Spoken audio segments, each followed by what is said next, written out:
भगवान कृष्ण के मथुरा जाने के बाद माता यशोदा व बाबा नंद का जीवन कैसा रहा, ये जानने से पहले यदि आप हमारे चैनल पर नए हो तो हमारे चैनल को सब्सक्राइब करें।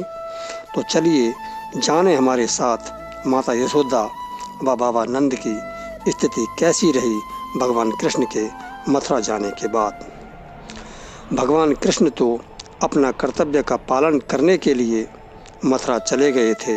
उनके जाने के बाद माता यशोदा व बाबा नंद का जीवन बड़े ही शोक सागर के समान बन गया।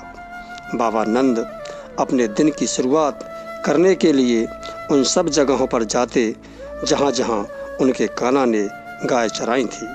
उन सभी स्थानों पर घंटों बैठकर मन की आँखों से अपने कान्हा को देखते रहते थे। सारा दिन उनका मन कन्हैया की यादों में बसा रहता था। माता यशोदा की स्थिति तो ऐसी हो गई थी जैसे शरीर में से प्राण निकल गए हों, मानो कृष्ण के साथ ही उनकी सुध बुध मथुरा चली गई हो। कृष्ण की याद में उनका जीवन अत्यंत ही दयनीय बन गया था। वो सोचती रहती थीं कि मेरा कन्हैया कभी इस मार्ग से घर आता था, कभी उस मार्ग से घर आता था, और दिन के 2 से ढाई पहर तक उसी काल कोठरी में बंद रहती थीं जिस काल कोठरी में कन्हैया को बंद करके माखन चोरी की सज़ा दी थी। वो कन्हैया का अपनी माता को परेशान करना व ब्रज की गोपियों के ताहने अपने घर लाना, माखन चुराना, इन्हीं बातों को माता यशोदा अपने दिल से लगाकर रखती थीं। हर घड़ी हर समय उनको इस बात की चिंता रहती थी कि बहन देवकी मेरे लल्ला का ध्यान कैसे रखती होगी, क्योंकि मेरा लल्ला बड़ा ही नटखट है। वो मुझको तो बहुत परेशान करता था, मुझे तो उसकी नटखटता में परम आनंद मिलता था, पर बहन देवकी उसकी नटखटता से परेशान ना हो जाए। यही सभी बातें उनके जहन में दिन प्रतिदिन घुमा करती थीं। एक बार भगत सूरदास नंदगांव से मथुरा को जा रहे थे। यह बात माता यशोदा को मालूम पड़ी तो उसने अपने लल्ला को देने के लिए माखन व मिश्री भगत सूरदास के हाथ में दिए और कहा कि देवकी से कहना लल्ला का ध्यान इस तरीके से रखना जैसे पलकें आँखों का ध्यान रखती हैं, और कहना कि नंद की गली व कूचे, कदम्ब के पेड़ों की डाली व यमुना का घाट सब सूना हो गया है। मानो कृष्ण के मथुरा जाने के बाद पूरा नंद गांव उजड़ गया हो। कृष्ण के सखा व गोपियां यमुना के घाटों पर बैठकर सूनी आँखों से कृष्ण के आने का रास्ता देखते रहते थे। माता यशोदा के जीवन का तो सूर्य ही अस्त सा हो गया था।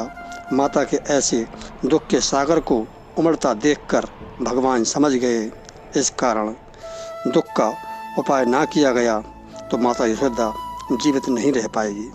तो भगवान कृष्ण ने माता यशोदा के दिल से ममता भरे सागर पर रोक लगाने के लिए अपनी योग माया को भेजा।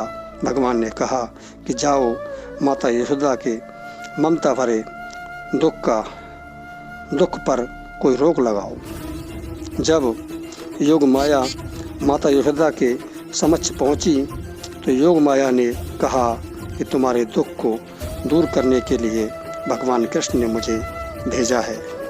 तो माता यशोदा कहती हैं कि योग माया तुम एक देवी हो, माँ की ममता को तुम क्या समझ पाओगी। माँ की ममता के दुख में जो परम सुख है, परम आनंद है, उसको केवल एक माँ ही समझ सकती है।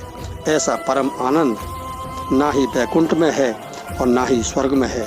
इसलिए माँ के ममता रूपी सागर में कन्हैया को लल्ला ही बना रहने दो, उसे मेरे लिए भगवान मत बनाओ। ऐसा ममता भरा सुख भगवान के चरणों में भी नहीं है। तुम कृपा करके मुझे इससे वंचित ना करो।